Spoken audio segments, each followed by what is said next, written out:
That gavel works. We are now reconvening the city council meeting. Before Mr. Whitney Dameron proceeds with his report, I know that it's getting kind of late, so I want to recognize that we have a very special young man here with the Boy Scouts. If you could please stand. He is here because he's doing this for a badge, not for a promotion. And he also said that this was one of the very interesting city council meetings. So thank you very much for being here.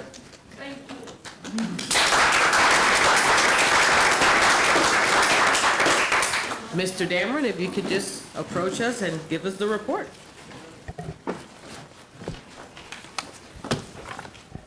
Thank you, Mayor, Deputy Mayor, members of the council, city manager and staff. Appreciate the opportunity to be here with you. Talk to you about 2019. It's rapidly approaching legislative time, I guess. We've got, obviously, today's an election day. We'll have another one in November. That'll set the tone in the direction of the state of Kansas. Not sure what directions that's going to go. We'll start finding out probably now. The polls closed a little over an hour ago, and we'll see where that all takes us. Any of the gubernatorial candidates will provide their own vision and direction for the state. That will translate down to city, county government initiatives that they propose and that cities and counties react to or work with, for or against. We're also going to see some turnover in the State House. We have only one Senate seat up this year. A senator in Southeast Kansas filling out a term that he was appointed to. We've had probably a dozen retirements in the Kansas House. You've got another 20-some competitive primaries, and then another number of competitive general elections. So we almost always see a pretty good turnover in the State House, and that's why probably efforts 20-some years ago that we should have term limits in the state of Kansas really didn't ever gain traction. We have such a large turnover, and I think we'll see another 30 new faces in the State House next year, maybe more. It is a new legislative session next year. All legislation that was not passed in the last 2 years is dead and has to restart. One of those issues that included in what I sent over to the city that would be included in that would be abandoned housing. I'll talk about that in just a minute. Let's say, first of all, initially, kind of as a broad foundation, the revenues for the state of Kansas are better than what they have been. That's because we reversed tax policy in 2017 that was adopted in 2012 that eliminated income tax for LLCs, cut individual income taxes, and so forth. So for about the last 10 months, the state has hit its number on monthly estimates, hit and exceeded. They did most recently for the month of July as well. That trend hopefully continues on. It takes the pressure off the legislature to make substantial cuts or to take away funds.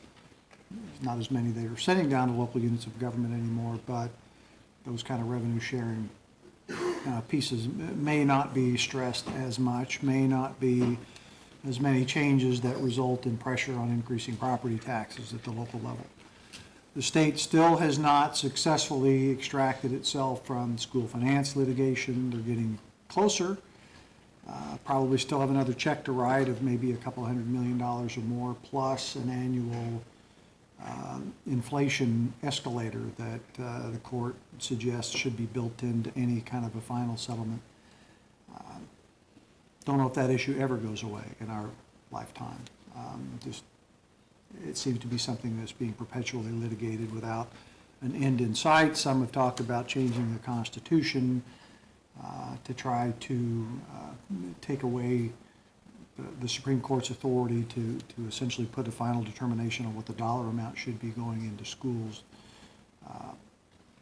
That's a very difficult sell in the legislative process. I think it'd also be a difficult sell with the people. Absent a special election, that's a 2-year down the road issue anyway. We don't have a statewide election coming for 2 years. So it's better. The finances are better.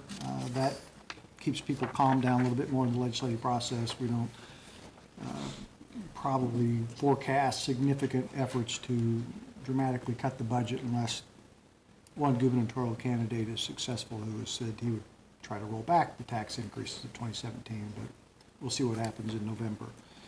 An issue that could come to the legislature next year based upon what the Supreme Court did, essentially granting states some authority to levy a sales tax on internet sales, on certain internet sales. The Quill case from South Dakota was reviewed by the Supreme Court. Some people see that as a potential windfall to states. If you look around the country, some states see that as being a windfall. Our legislature, a little more conservative, says, well, that's fine. If we're going to be able to generate more sales tax revenue from out-of-state sales, we're going to lower some other taxes. The state of Kansas has among the highest sales tax on food in the country. There's a lot of pressure to try to bring that down. So I would imagine if we're going to see any kind of significant revenue from internet sales coming into the state of Kansas that we haven't seen before, there's going to be pressure to try to buy down sales tax on food or something like that.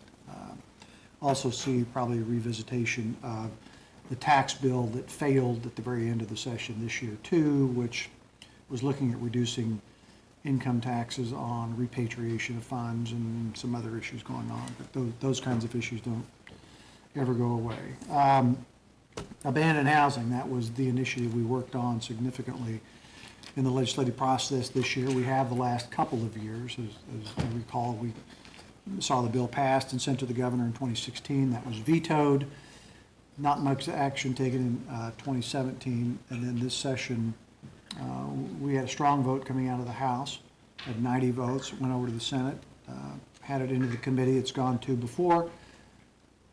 Had pretty good opportunity for that bill to come out of that committee in the shape that the proponents want to see that bill come out.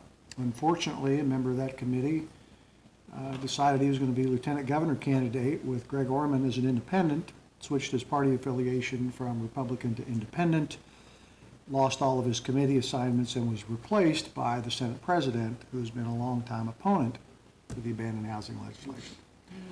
That lost us our 5 votes in committee. It also caused the issue to be effectively blocked from having a germane piece of legislation come to the floor of the Senate during the final days of the session. There is strong interest in that piece of legislation from the Senate chair and from the House chair for that issue.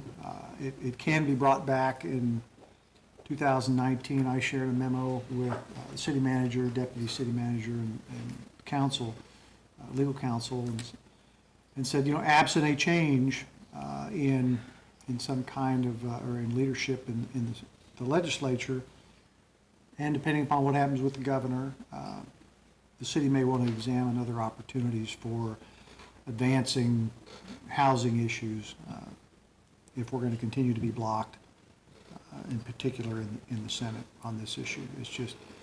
It's a lot of political capital of trying to get something done where you have certain people you just can't work around the legislative process. I think we're seeing people work behind the scenes who on paper and publicly have been neutralized to their opposition, but I think they still don't like the bill. I think they still talk about it to their friends and say, we really don't need to see this pass. And so that presents challenges that we can't address in the bill. So the issue is there. I know there's still interest from the League of Kansas Municipalities and other cities. We'll have a new legislature, so in many respects, new opportunities, but you're also starting over educating people on that particular issue. Transportation, yesterday I attended the first meeting of a transportation task force that was passed this last legislative session. The transportation bills, the comprehensive bills that were passed in 89, 99, and 2010 had kind of a robust process that was led by KDOT with groups from around the state. You had an organization called Economic Lifelines that was created back in 89 to advance transportation issues in the state of Kansas. That is a group of highway contractors, chambers of commerce, cities, counties, and so forth, who bring their initiatives forward and put them through a process where they come to, KDOT, come to the legislature and talk about what their priorities are, and you try to put a dollar sign to that, and that's how programs have been developed in the past. This year it's a little different. Created a task force, created of both public and private sector individuals, some legislators, administrative staff, Secretary of Agriculture, Secretary of KDOT, and so forth. They're going to meet around the state and then bring something back into the legislative process. Those programs historically have seen recommendations for increasing motor fuels tax, titles and registrations, and other fees that are earmarked to transportation. The program of 2010 had a sales tax component to it. What we've seen, obviously, is those dollars have been swept out of the sales tax and other revenues that have come into the state that have not been sent specifically into the state highway fund. Motor fuels, titles, registrations are protected unless you can figure out kind of a way to say, we're going to use that for transportation, but transportation will be school bus transportation for K through 12, and we're going to peel off $110 million out of the state highway fund and pay for that. And that's not exactly what the funds were intended for, but meets the letter, maybe not the spirit of the law. So we're going to see a recommendation out of that group come to the legislature for 2019. I think the directive that they're going to be given is to be pragmatic with what the recommendations are, both in terms of increased transportation funding, but also how you pay for it. Legislature is not fond of increasing motor fuels tax, regardless of what the price of gasoline is. Not real fond of increasing registration and titles. I think a lot of people would be happy if KDOT could just take the money they're receiving and just spend that and not have it taken away from them. We call it good, but I don't know if that can happen. Certainly the budget in the next year or two is not based upon that happening. Another issue that Deputy City Manager Gerber asked me to take a look at was community improvement districts and whether you could expand state law and allow, for example, liquor sales to somehow be included in a community improvement district. Right now, if you put a 1 cent or a 2 cent % community improvement district fee on, does not apply to alcohol sales. As an excise tax, that's treated differently. It's a unique issue, interesting issue. Those are primarily developer driven. If the people involved in a district want to tax themselves a different way, the legislature has approved those. They required certain signage. You're entering a high tax district. It doesn't really say that, but you're entering a community improvement district that has an enhanced tax. I mean, they would like it to say that, some would. But that is something that the city may want to consider pursuing. I've circulated information to the league and to the municipal lobbyists and said this is something City of Topeka and local developers interested in looking at. If you have an interest, please let us know. I've heard back from 2 so far, and yes, there is interest from a couple of communities, and I think others would be as well. Just thinking about it, because a number of these kinds of districts are heavily centric on food and hospitality, and that is certainly a tool that could help develop the infrastructure related to those kinds of areas. So that's my report for the evening. I'm happy to respond to questions. Election should be interesting. We'll see what direction we're going to go, both primary and general. I'll get a sense of it by tomorrow, but then we'll see what happens in November as well. Woody, thank you so much for the work that you do on behalf of the city of Topeka. Anybody have any additional, Deputy Mayor? Thank you, Your Honor. Thank you for the report and for your attempt at a crystal ball. It's always incredibly useful information from someone who spends a good deal of time trying to sort out what those guys are thinking. So, as you can imagine, I'm incredibly disappointed with what we got for nothing out of our housing crisis attempt. My question to you is, the next real statewide election is in 2 years. At what point is it appropriate for communities such as ourselves to band together and try to force a public vote if the state is not willing to do something to at least allow us to solve our own problem? You see these referendums in places like California where now they're going to have a public vote to attempt to break the state up. You'd think at some level we could do something here to try and solve the abandoned housing crisis that a lot of communities in Kansas are facing. So, and I don't necessarily need an answer tonight, but I think, you know, obviously the front door of the legislative process is the ideal way to go. But given that hasn't worked for 2 or 3 years, and if it doesn't work next year or the year following, I am getting to the point where I firmly believe we need a backup plan. And I'm wondering where that goes, and if you're part of that, how we accomplish something out of 5 years at that point of asking for something to happen and not getting it. Well, Kansas does not have initiative and referendum or legislation by petition. So those kinds of options are precluded from forcing that. They have constitutional amendments that takes 2/3 majority in both the House and the Senate and vote of the people, and that is something that would be problematic if it could be defined in a manner that had some interest with the legislature. My thoughts have been,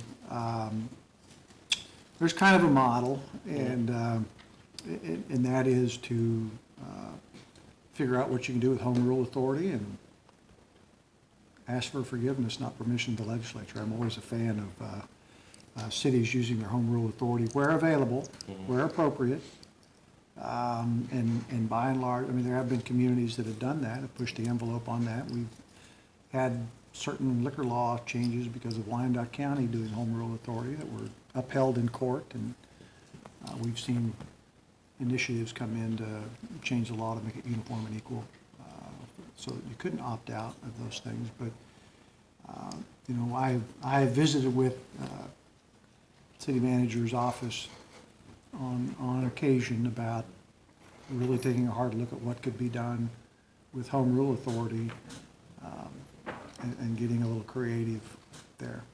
I would much rather beg for forgiveness than ask permission. I appreciate that.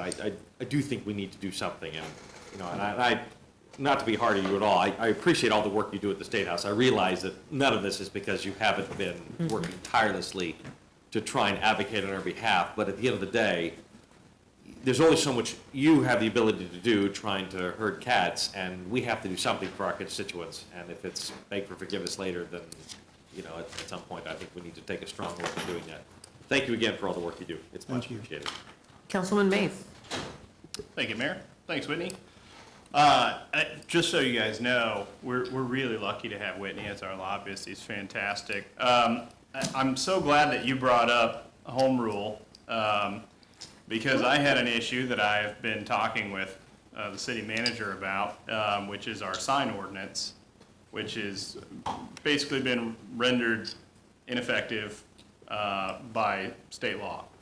And is there any push from possibly the League of Municipalities or any other municipalities to try and get back to where we can enforce our laws on that? Or, I mean, are you know what I'm talking about? On political signs, or? Yeah, political signs in the right-of-way, basically.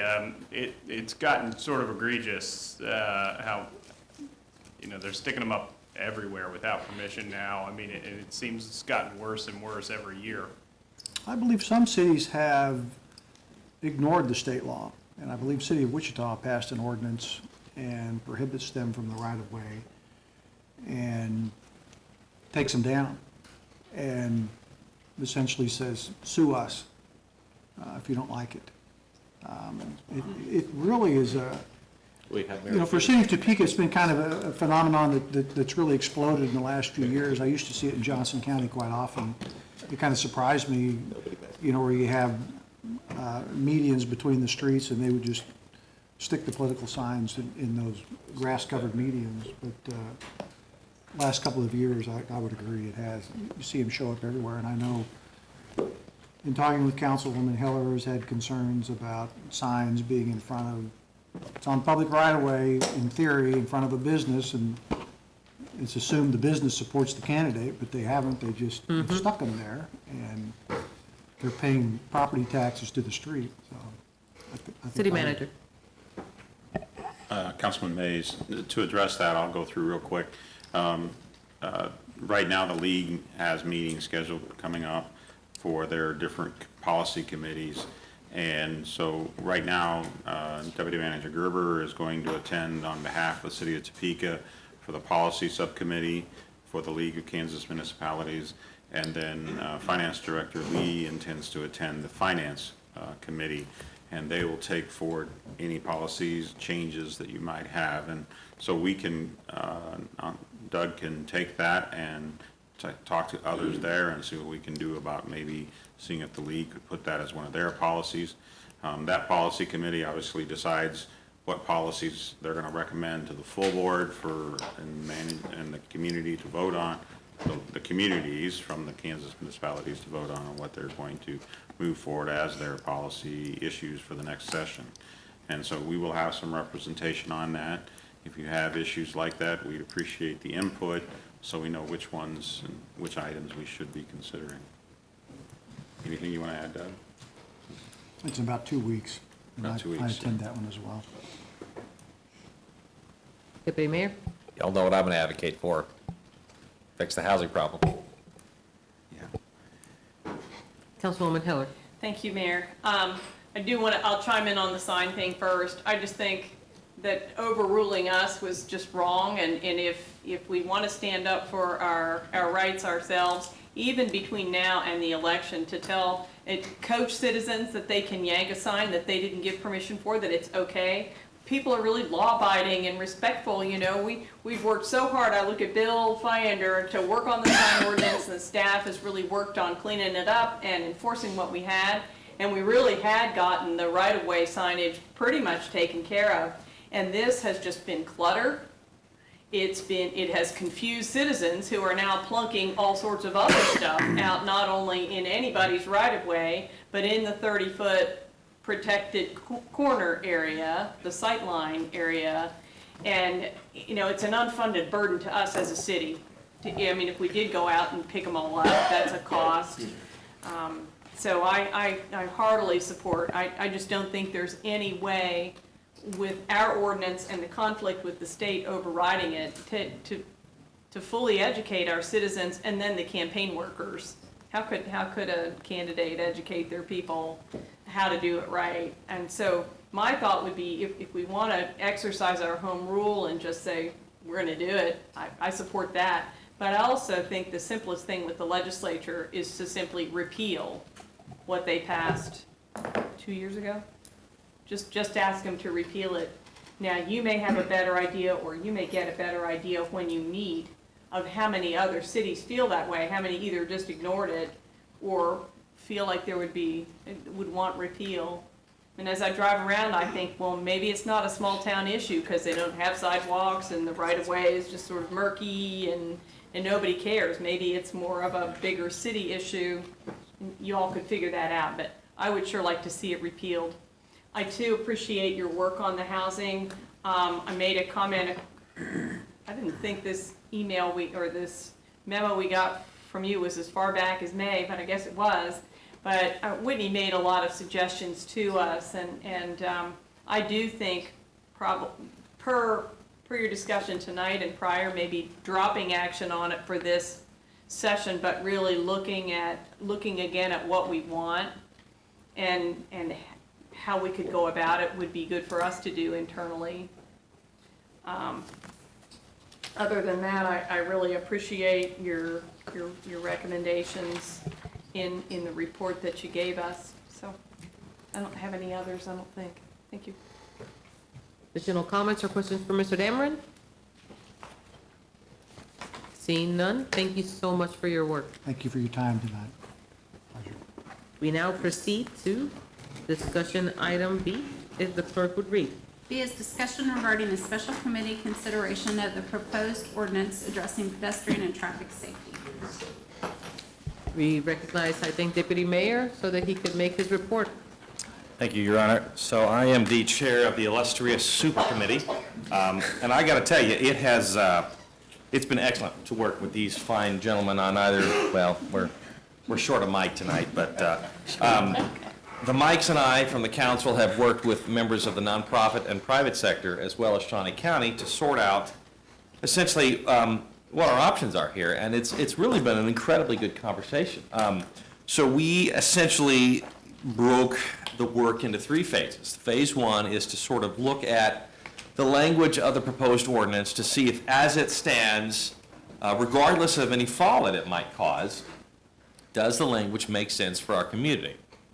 And on the face value, just looking specifically at that, we think from the pedestrian safety aspect, it does. Phase two of that is to talk about what the fallout is from implementing that ordinance and what happens to the folks that were panhandling in some of these areas and, you know, folks that are distracting drivers, that sort of thing, and what happens to them when they get displaced from where they were. And that's the phase we're in right now, is to try and sort out what we as a community need to do to help address that. Phase three is to sort out how long whatever we determine in phase two needs to be done will take to do, and the idea would be that we delay implementation of the ordinance, pass it, but delay implementation so that the effects would actually come online shortly after whatever plan we came up with to help address those folks that are displaced would be. So 3 phases, we've completed phase one, and we'd like to continue working on phase two. Having said that, though, it occurs that a number of the folks that are working on the camping ordinance, a lot of the displacement from there is probably going to tie in very closely with the displacement that we're working on in the pedestrian traffic and safety super committee. So I would like to propose an ultra super committee and invite the folks from that committee as well as the rest of the council members to come together and talk about what, you know, our phase two, which is what we can do to try and address that. So sort of the framework of where we're at in that is to talk about some kind of work program where, you know, if somebody is camping in the wrong spot or if they're panhandling on the side of the street, a process would be in place where, you know, perhaps they get picked up for the day. They're able to do, you know, some abatement work or something like that around the city, and then at the end of it, they're taken to perhaps the rescue mission where they're connected with services to help them, you know, sort out what their next steps are, as opposed to them just panhandling all day and going back to their campsite.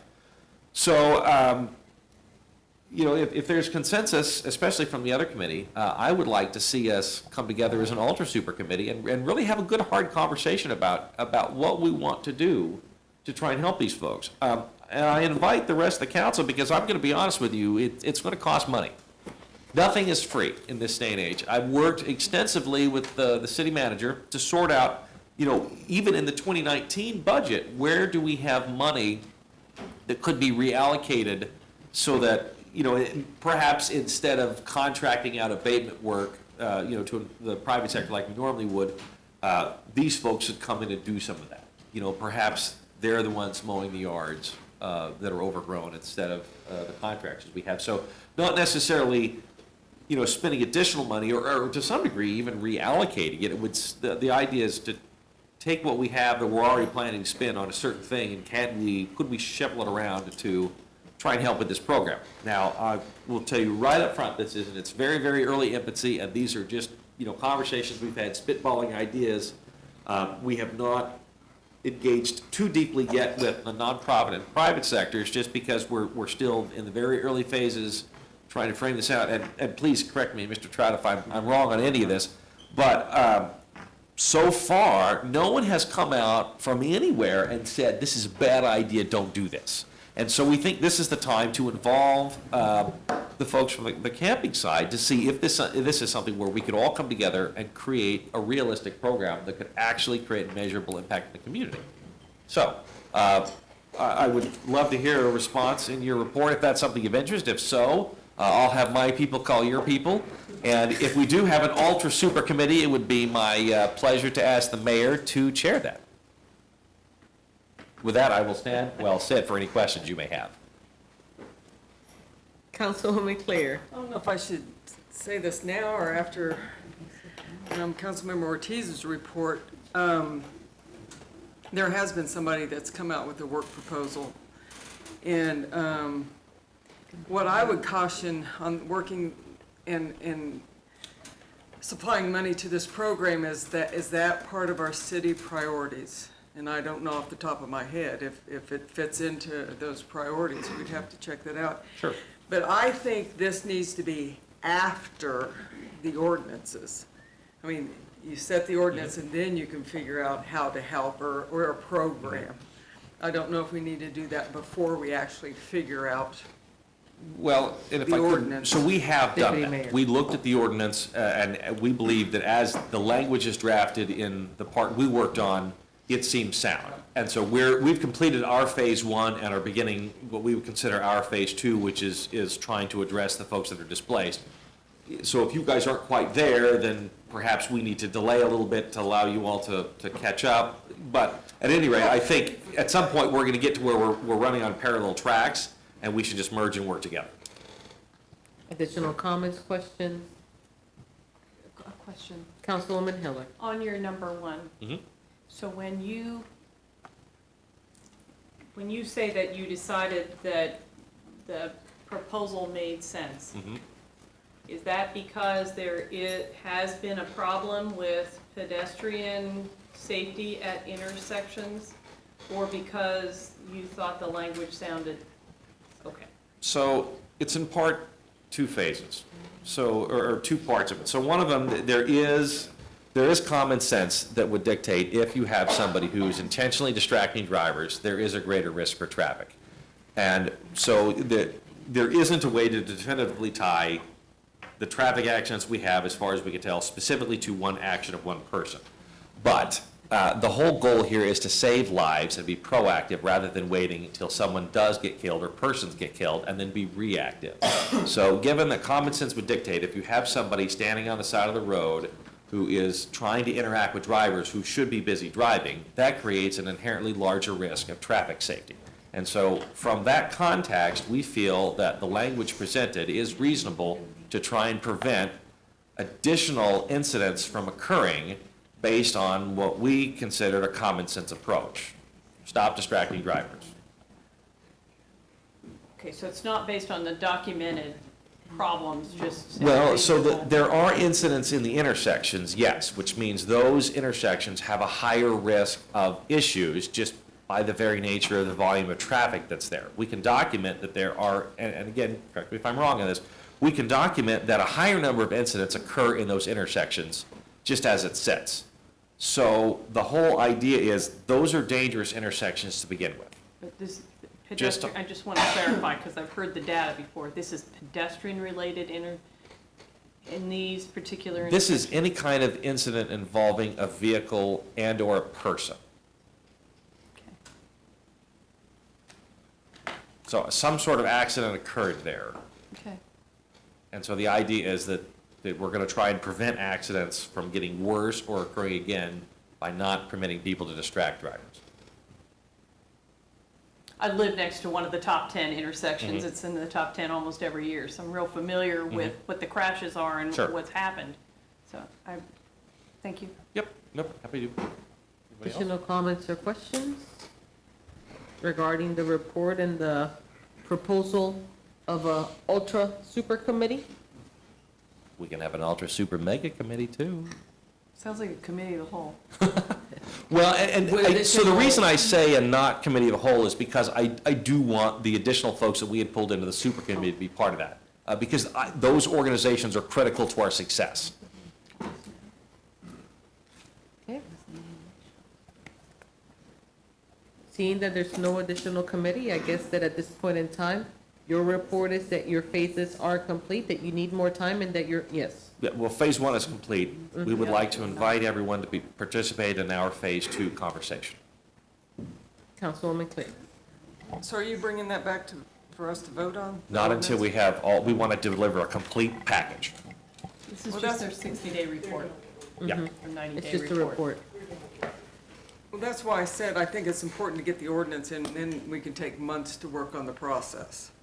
The ordinance will not pass without the rest of it. I can almost guarantee that.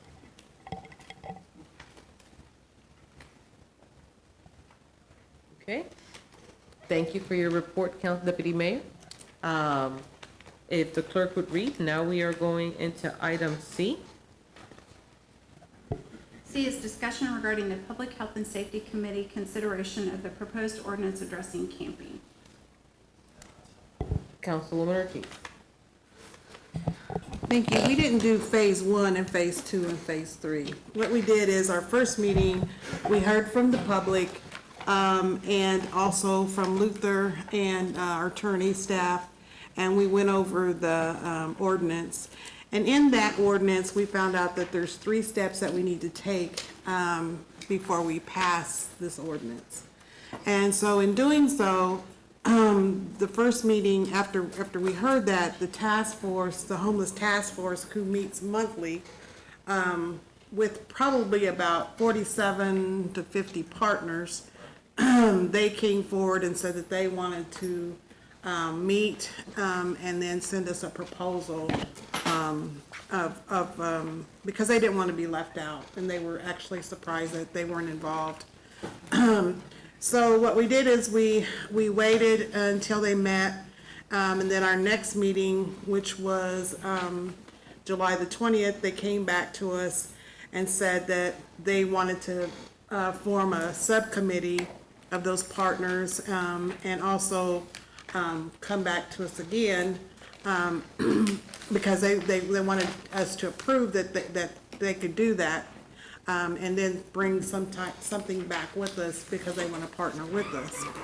So we had various people there: Topeka Jump, Community Action, TPD, Stormont Vale, Homeless Task Force, and I don't think everybody signed up, but several were there. So what I did at that particular time is I challenged some of our city staff, and we talked about private funding, because we do know that this is an issue with private funding, and I tried to send you all the minutes and some of the footage from the meetings. We have to set in place, like for instance, if the officers run up on a camper and he's intoxicated, we have to see, because we don't really want to fine people, we want to help them. And it sounds like the same with you guys. And so what we have to do is make sure that there's a safe haven for them to go to, or that we could take them to get help. But if they refuse that, we have to look at all angles. So we can't just say, the mission was also there. I didn't see them on our list, but they were there, and they want to be a partner with us as well. But they have guidelines that they have to follow, and one of them is you can't be intoxicated, or you cannot be high on drugs, and that's just one of their guidelines that we have to respect.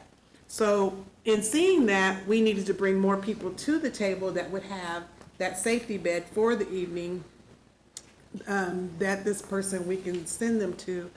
TPD was waiting to talk to the chief to get that position, because we would be responsible for their, and that was another issue, that they would be responsible for their belongings, and we would tub them up and then take them. So we too had talked about, seeing what the need was, trying to help them get a job, or whatever the need was to be good citizens. I tell you, the special task force had talked to me after our first meeting, and they talked about a gentleman that was coming out of the hospital and had a lot of medical issues, and he didn't have anywhere to go. So guess what? He was going to be sleeping. He was going to be camping out there. And so when you look at it, it also includes medical. People, what are we going to do? What are we going to do with those homeless people that have medical? And there's some facilities that can't help us. But when you see the task force, and you see that Stormont Vale, the state of Kansas, and all these people are on there, and they're willing and they want to be partners, then, we looked at, okay, let's come back to the table, regroup, and see who wants to be. So the task force is this Wednesday, I believe. I don't know if Sasha can see me. I think it's this Wednesday at 1. Is this the second Wednesday? It's the second Wednesday at 1. And so they were gonna go back and regroup and then talk and get a subcommittee and then come back. And we will regroup then, and then see what our next step is from there. So we talked about private partners, we talked about city partners and state partners, because it takes all of us. And they talked about how funding has been a real issue of not being able to move forward, that they've seen this. And I think with these partners, we would also be able to see what they have to offer, the availability or what their company has to offer, and then trying to go from there.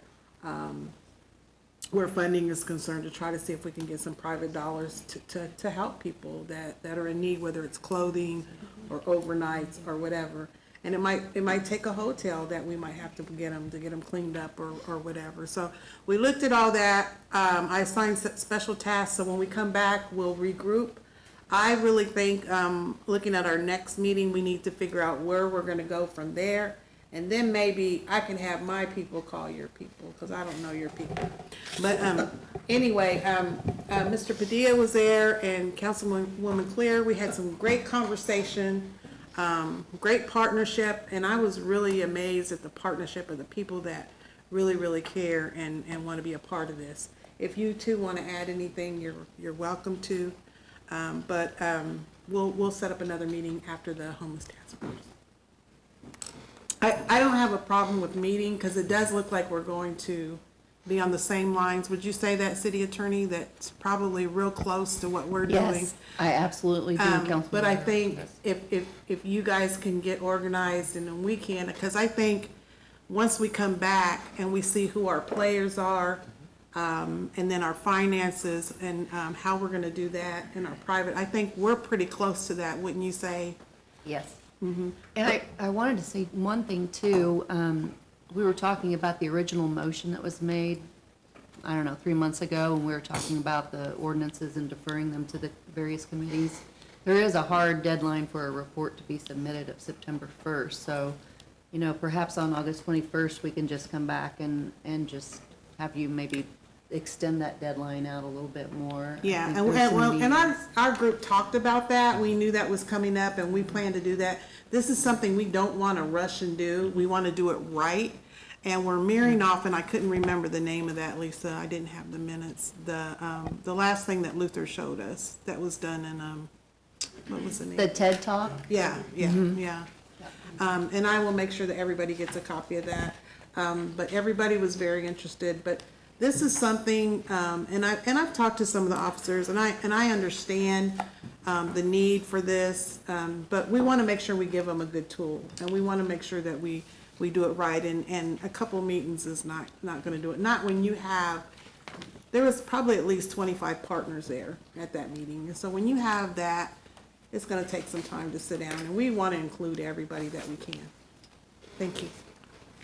Deputy Mayor? So, would it be appropriate then for us to come back, dissolve these committees, and have a motion to create a joint ultra super mega committee that then, I guess it would fall to me to basically pull all those parties together and create that, and then begin that process in September? Would that give you guys enough time to finish the part that you want to do in the committee still? If we have to come back at the end of the month? I would like to try to set something for the end of the month or the first of the month, but I want to see what the task force is Sure. going to bring, the sub-task force is going to bring back to us. Right, well, if we have to report out in the beginning of September, is that enough time for you to work with the task force before we quote-unquote collapse these separate committees and the task force into a larger working group? I would think so, but I'm not sure. No is an acceptable answer. What I'm trying to do is I have to work out the timelines to get everybody pulled together, and I want to make sure you all have enough time to finish what I would consider your phase one task before we shift the focus on this to this other thing. Because I do agree, I'd love to pull, you guys have a much bigger working group than we do, it sounds like, so and I'd love to pull some of those resources in as well. I just don't know what the appropriate timeline is for that. I don't either. Given that we have to do something in September. Yeah. Well, we don't have to reauthorize in September? No, just before. No, Deputy Mayor Jensen, the only thing that's required through the motion is to report. I Now, thought it was of course, reauthorized. perhaps part of your report is that Okay. you two talk and you decide what you think would be the Okay. best course of action, and Okay. you come together and decide we Well, want yeah, if we to. don't have a hard stop, then no, we can continue working as long as you need time. Okay, well, I'll get with you then and we'll sort out the timelines, but yeah, if you're willing to merge at some point to solve some of these greater problems, this is the most exciting thing I think we've worked on the council in quite some time, because we have all these people that want to work together collaboratively to solve a huge problem in this community. I mean, I am just tickled pink to work on this. But when you look at, and the task force has all those numbers, and when you look at the reasons people are homeless, there's homeless youth, so we're gonna have to get 501 involved. There's homeless medical people. There's homeless elderly. I know Barry Feeker had called me and he said, because I work for the state, and he called me and he said, I've got hospitals wanting, or nursing homes that they're kicking out the elderly and wanting to put them over at the mission. And he's like, we're not equipped for that. And so they would be homeless, you know, because of Medicaid and how they're switching all their stuff over there and stuff like that. So, you know, people look at me when I say, you know, there's kids that are homeless. There's a lot of kids homeless. And we need 501 on board. And was 501 there? No, they weren't there. But we need them on board, because I know a couple of years, I met about 6 seniors that were, 2 of them were sleeping in the car at Highland Park. You know, we've got to do something, you know, with everybody, and since we have those partners, we need to really push to get it from everybody. Just let me know when you're ready, and I'll make it happen. Thank you, Ms. Order. We do have Teresa Miller signed up to speak on this item, if Ms. Miller would join us. I know, guys, it's been a long night. I promise to be short. This hits me right at home. I know the camping is at homeless and that, but here's what's going on in our neighborhoods right now. I have one in my area. It's the same vehicle. The family is allowing a family member to park a van in their backyard, run an extension cord to this van, living in it. I'm worried that this extension cord, something can catch fire in that van and this kid will get burned up or whatever. Also, not only have they done that, they have makeshift fences and another tent in between that fence. It's becoming like an oasis. I live in a residential area. I didn't move in 30-some years ago to live in a trailer court situation, and this is what is coming out. My area is not the only one that's having problems with people doing this. I know there's one in Chesney Park area, because Tom and I have discussed it. So these people have been known, the van is not sitting on rock, it's just actually sitting on the grass in the back. And they just every week they keep adding more and more and more to this stuff. So those are something that we need to look at also. And they've been told once by code compliance about a year ago, and then they pulled it all out and thought maybe we forgot. I hate to be the person of bad news to them. And I understand, you know, and I know that I'm pretty sure the boy's on Social Security, but the grandmother has enough room in that house to put him in the house, so I don't know why the situation. But when people are on extension cords to those type of vehicles, there is all sorts of ways for that to overheat and catch fire with the extension cord, depends on what the weather is. If they do it like they did that year, they did it in the wintertime, and moisture will get into that extension cord and catch fire. So I want you, hopefully you will look at that area of these people allowing other people to live in vans and mobile homes on their properties. Right, thank you. Thank you for your comments. Yes, Councilwoman Ortiz and Councilwoman Clear want to talk to you. Teresa, there's something, they can't do that. So if you report that they cannot do that, they will Right, they've come been out. ran off once, but I was trying to hope that somebody else would see it, because this family is very, well, just nice words, not nice. So I was hoping someone else would to say it. Matter of fact, we had been talking to Mike Lesser about it, and he had gone by and seen it. So I'm sure he would have brought it up this evening if he was here. because it's an ongoing problem. This is the only one, it's right in my face. I know there's other ones in my area. You just can't catch them because sometimes they're really sneaky at it. So, then when they throw these fences up and they don't have permits, then you can't see what's going on. So, and that seems to be a problem also. Well, if they don't have permits, then they have to take the fence down. Exactly. I mean, so it just needs to be reported, though. There's something in place Right. for that. But thank you for bringing that to our attention. Okay, thank you. Anybody else? Councilwoman Clear, you had a comment, you had your hand up? I was gonna say, Teresa, that when we first started this, that was my goal, was to get not the homeless that need help, not the homeless with a mental illness, it's the homeless that wanna stay homeless because they don't have to follow the rules. Right. That's my concern, and that sounds like, and I see that in North Topeka. Yeah. And and I've said that in our meeting too. It's not against the homeless that need the help and want the help. It's the other half Right. that I'm concerned about. Yeah, that seems to be a problem. Thank you. Okay, so we have 2 reports and 2 committees that are saying that they are needing to come back. We have a committee that's gonna wait for the task force to meet and provide further reporting, and then we will come back with more information to the public and to the body so that we could just proceed on this issue. And again, like Deputy Mayor said, he's tickled pink. Yeah, that thing. He is, and I think that all of us should be, the fact that, that our community is sitting together and that the council is convening together with members of the community to address such a pressing issue as it is homelessness in our community and poverty, which is a very real and serious issue. If there are no further comments, we now would proceed with announcements. City manager or the clerk. Okay, for the August 14th agenda, we have 2 presentations, a finance quarterly report and planning quarterly report. Action items include the ordinance for combined utility revenue bond series 2018A. That's an ordinance and resolution. We have an ordinance from Kathleen and John Belt for a zoning change at 412 Southwest Jackson Street. We also have an ordinance from Kansas Education and Science Park for property located at 3001 Southwest Kansas Drive. We have an ordinance and final plat from Frito-Lay for zoning change at the southwest intersection of Southwest Kirkland Road and Southwest 42nd Street. And then we will have approval of the consolidated action plan and then an ordinance on the budget.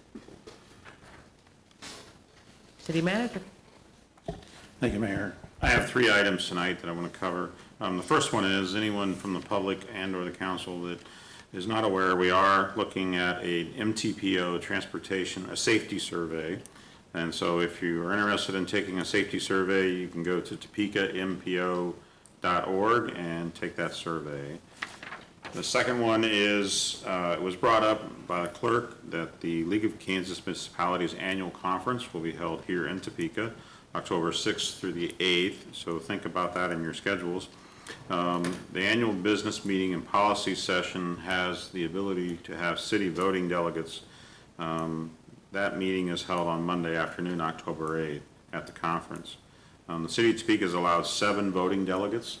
If you're interested in becoming a voting delegate, you can provide the form, sign the form, and provide it to Brenda, Deputy Clerk, and she'll get it before, and then we have to have a vote. Do we have to vote does the governing body vote on that? They do not have to vote. Don't have to vote. In the past, it's usually, I think, been a consensus thing during presentations. You guys kind of discuss who wants to go and who doesn't, so. We have 7 in, and we can also have alternates, so that is something that's available if you're interested.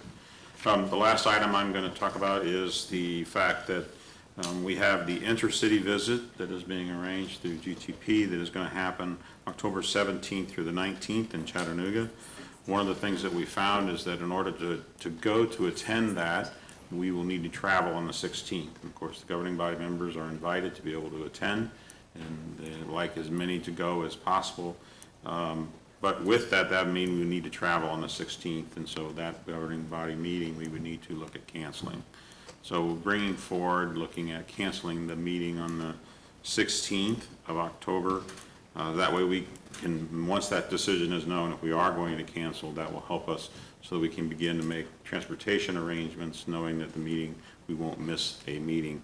Also, typically, in the past, general election days, so that would be November 6th, I believe, that we would also cancel that meeting as well, and that is actually listed out in the code as being a day that is missed. So looking at bringing something forward to the next council meeting to vote on that. We need to vote to cancel those meetings, so then the general public is aware that we're not having those meetings. We are bound by the code to have at least 2 meetings per month, so even with canceling these 2, we'd still meet that. If there was business that needed to be handled, we are looking at the possibility, which we could decide later, to have a special meeting on October 23rd. Since there are 5 Tuesdays in the month of October, we could squeeze one in there if we had business that was really necessary for us to conduct. We could have a quick special meeting and conduct it. So that's what we're looking at, looking ahead. Well, I want to say thank you to all the citizens and the Topeka Police Department that have been so wonderful throughout this week after my announcement of what was happening in my house. Especially want to say a huge thank you to my neighbors, Chris and Randy. Randy is a firefighter, and they are just amazing people. 2 of the times that the garage door was seen open and, you know, stuff moving around, it was Chris that helped out. And Randy just gave of his time selflessly when he saw me installing a garage door opener, because I wanted to change the stuff because they took the garage door openers. Man, we have great people in our community. I just want to say thank you. The support has been overwhelming. I am happy to be back home. I am happy to figure out a way that we could share a little bit of the experiences that I had at the Bloomberg Harvard initiative. What I can tell the public, and that I know that there was an article, but for those of you that are here, the focus really was on how do we work better together? I mean, if you want to summarize it, it's how do we really work better together? How do we engage the private sector? How do we all talk together and be respectful and mindful of each other, even with our differences, which I think that this body does very well. But the 2 questions that are stuck with me, and I hope that they stick with you, Topeka, all of us, because I want us to all think about this, is when we're interacting with others, how are we being perceived? And most importantly, how do other people perceive themselves in our presence? And that was the last session that we had. It was talking about ourselves as leaders and our leadership styles. And I think that that is such a profound question, because when we embarked on the process of talking about our community and Momentum 2022, one of the things that we're addressing is how we perceive ourselves and what is our own net promoter score, which I think is like a 55 or a 53 right now. And we have power in changing that, and that's very simple. It's simple because we can change how we have other perceive us, being concerned about how other perceive us. And most importantly, we have the power of trying to figure out how we make others feel when they're around us. And what I want not only for the community to see is that this body is here to serve you, that we deeply care about all of you in our community, but most important, what I've seen in this body is that the perception that I have of all of you out there watching is that you care. And what I want everybody to know is that we do care about each other, and that Topeka is an amazing place. And I would hope that as time passes by, we continue celebrating that, because we have a pretty awesome community. I want to tell all the people, I think that we'll be here next week to celebrate the kids going back to school, but I want to say congratulations to the teachers that I had the opportunity to spend some time with. We had a top city teachers, and we talked to teachers. We took them to TPAC, and they were experimenting and learning about our community. And I invited all of those teachers that were not from town to stay in Topeka. So if anybody is watching, or any business that's considering relocating to Topeka, just know that we're an awesome place, and we'll make you feel good about yourself for being here. So that's all I have. Councilwoman Clear, or Councilwoman Ortiz? No, you had the prayer. She gets to go last. Let's see, don't forget the Night Out Against Crime is this Saturday. And it's, you know, we're on the top of the list there. So make sure that you encourage or you go somewhere. And I don't know how we missed election night, because I know when we got on there, we looked at all the dates, but I'm glad that we're canceling it because Mr. Cohen, he's like 1 foot out the door, you know, so.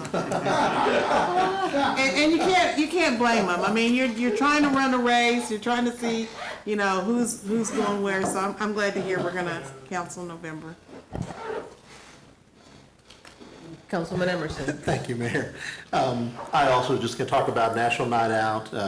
Judy Wilson's one of the organizers of that, of course, lives in District 4. So she's a wonderful lady, and they have close to 100 places in the county they're gonna have this year. So it's a great time to get out and meet your neighbors and make friends with everyone. Thank you. Councilman Padilla? Deputy Mayor?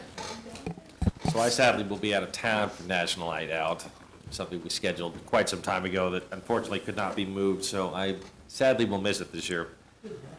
It is national, that's true, and if there happens to be one in Oklahoma City, we'll drop by it and have a look, that's true. But the comments I want to send out are about the rock concert we had in downtown. 10,000 people crammed in 2 blocks. It was, I'm sorry, you're right. 15,000. It was 10,000 for the country concert. 15,000 people. And to my knowledge, we didn't have any real serious problems, despite the fact that it was 800 billion degrees. Can we please get the air conditioner in this town fixed, Mr. Trout? My gosh. I don't know, it's almost on fire. Should I involve the fire department at this point? Seriously though, it was an incredible event. I want to thank everybody who came out and participated in that. It seemed to go off without a hitch from what I could tell. This is a great example of why amazing things are happening in Topeka, because we have all these organizations that come together, that work with the city, that can deliver these amenities to our residents and guests. And if you don't live here, you should, because we have more of these things in the pipeline, and it's incredible. Have a great week. Councilman Mays. Well, I want to wish everybody running for office good luck tonight. Also, I got an opportunity to do a couple cool things this week. Went to the TPD's awards ceremony. I know a couple of you guys were also there. It was a really cool deal. It's the first one I've ever been to, and plan to go back whenever they have them if I can.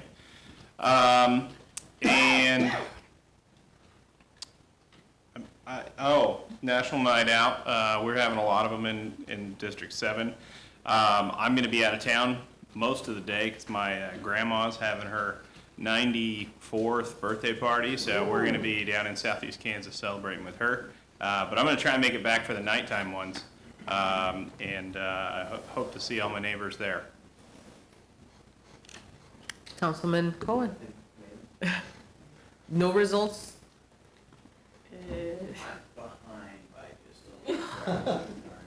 Okay. Could have carried people to the polls if we didn't have to.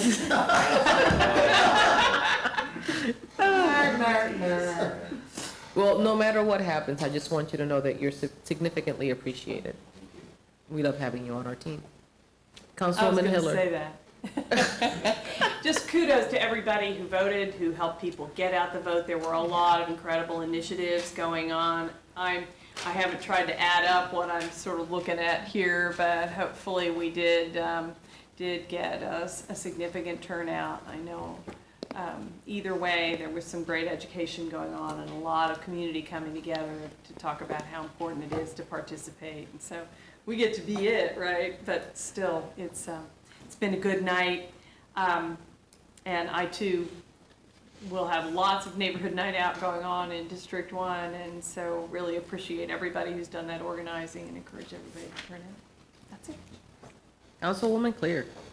Quack, quack, quack, quack. Oh, let me tell you, we are ahead. Okay, gotta start over. Quack, quack, quack, quack. We are ahead as the city council. We have 40% of our goal. However, the capital city ladies have 36%. So we gotta buy those ducks to win a car. There's lots of prizes actually. They're $5. You know, that's not much. I don't know. It's like 40% out of 50. I don't know. I don't do math. So I don't know. But also on a sadder note, I don't know who knows Suzanne James here. She was in the DA's office for many years. She's alcohol and drug, advocate for many, many years. She loved Native American history, and she had a really good online Native American jewelry that she made. She died suddenly on, I think, Monday. So she will really be missed in this community. She did a lot for the community. So condolences. That culminates with the with the announcements. At this point in time, we had 2 individuals signed up for public comment, but both of them have left. One of them was Latricia Kears, and she's no longer here. And the other individual was Pastor Anthony Divers, and he is no longer in the room as well. Therefore, there is no further public comment. There are no executive sessions tonight.